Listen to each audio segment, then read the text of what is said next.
నమస్తే అండి, మన అమ్ములు హోమ్ ఫుడ్స్కి స్వాగతం. ఈరోజు మనం ఎంతో సింపుల్గా ఎంతో టేస్టీగా ఉండే తాలింపు పప్పు ఎలా చేసుకోవాలో చూద్దాం. ముందుగా స్టవ్ మీద కడాయి పెట్టుకోవాలి, ఆయిల్ వేసుకోవాలి, పచ్చెనగపప్పు వేసుకోవాలి, ఆవాలు మినపప్పు కూడా వేసుకోవాలి. ఇప్పుడు 2 ఎండుమిరపకాయలు కూడా వేసుకోవాలి.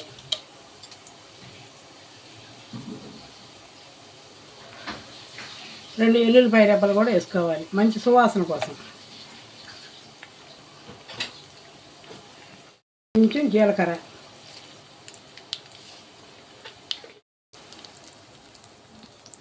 కరివేపాకు,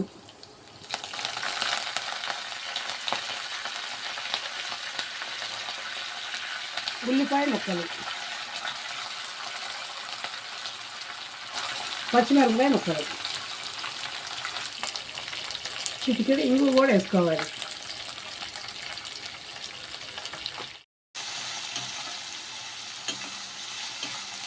ఈ ఉల్లిపాయ ముక్కలు బాగా వేగే వరకు బాగా కలుపుకోవాలి. ఒక 2 నిమిషాలు మూత పెట్టి మగ్గనివ్వాలి.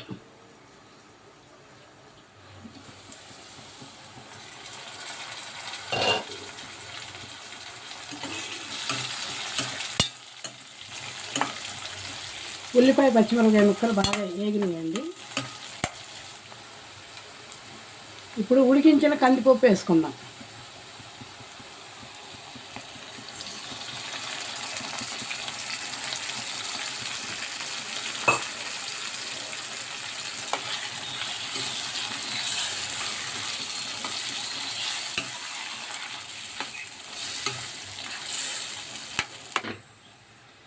ఇంకా ఈ తాలింపు పప్పు రుచిగా ఉండాలంటే 1 స్పూన్ నెయ్యి వేసుకోవాలి.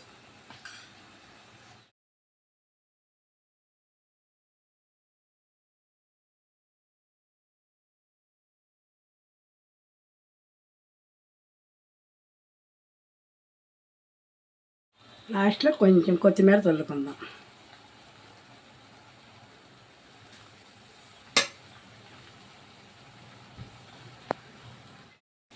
అంతేనండి, వేడి వేడి తాలింపు పప్పు రెడీ.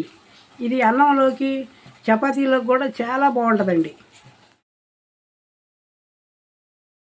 ఈ రెసిపీ నచ్చితే వీడియోకి లైక్ చేయండి, షేర్ చేయండి. మన అమ్ములు హోమ్ ఫుడ్స్ ఛానల్ని సబ్స్క్రైబ్ చేసుకోండి.